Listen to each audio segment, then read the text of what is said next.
നിങ്ങൾ നിങ്ങളെ സേഫ് സോണിൽ ഇങ്ങനെ നിൽക്കുന്ന ആളാണോ? എന്നാൽ കഴിയുന്നതും അതൊന്ന് ബ്രേക്ക് ചെയ്തിട്ട് അതിൻ്റെ പുറത്ത് വരാൻ ശ്രമിച്ചോക്കെ. ഞാനങ്ങനെ സേഫ് സോണിൽ നിൽക്കുന്ന ഒരാളായിരുന്നു.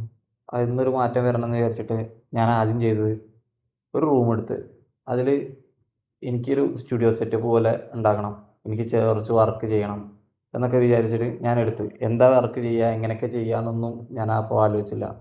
ഇപ്പോൾ പോകെ പോകെ ഞാൻ ഓരോന്നായിട്ട് ചിന്തിച്ച് തുടങ്ങുന്നു. ഇങ്ങനെ ചെയ്യാം, അങ്ങനെ ചെയ്യാം. എനിക്ക് ഓരോ ഐഡിയകളൊക്കെ വരുന്നതിനനുസരിച്ച് ഞാൻ അത് ചെയ്തു പോകുന്നു. നിങ്ങൾക്ക് എന്തെങ്കിലുമൊക്കെ ചെയ്യണം എന്നുണ്ടെങ്കിൽ നിങ്ങൾ ആ സേഫ് സോണിൽ നിന്ന് പുറത്ത് ചാടിയിട്ട് ചിന്തിക്കാൻ ശ്രമിക്കുക. കുറച്ചൊക്കെ റിസ്ക് എടുക്കാൻ ശ്രമിച്ചാൽ പലപ്പോഴും നമ്മൾ വിചാരിക്കുന്ന എന്തെങ്കിലുമൊക്കെ എത്തിപ്പെടാൻ പറ്റുള്ളൂ. നമുക്കും ഈ സ്റ്റുഡിയോ വെച്ചിട്ട് നമ്മൾക്ക് കഴിയുന്ന രീതിയിലൊക്കെ ശ്രമിച്ചുകൊണ്ടിരിക്കാം. നമുക്ക് കഴിയുന്ന പെയിൻറ്റിങ്, അതേപോലെ നമ്മളുടേതായിട്ടുള്ള രീതിക്ക് ചെയ്യുന്ന കാര്യങ്ങളൊക്കെ നമുക്ക് പോകെ പോകെ ഇതിലൂടെ സംസാരിച്ചു കൊണ്ടേയിരിക്കാം.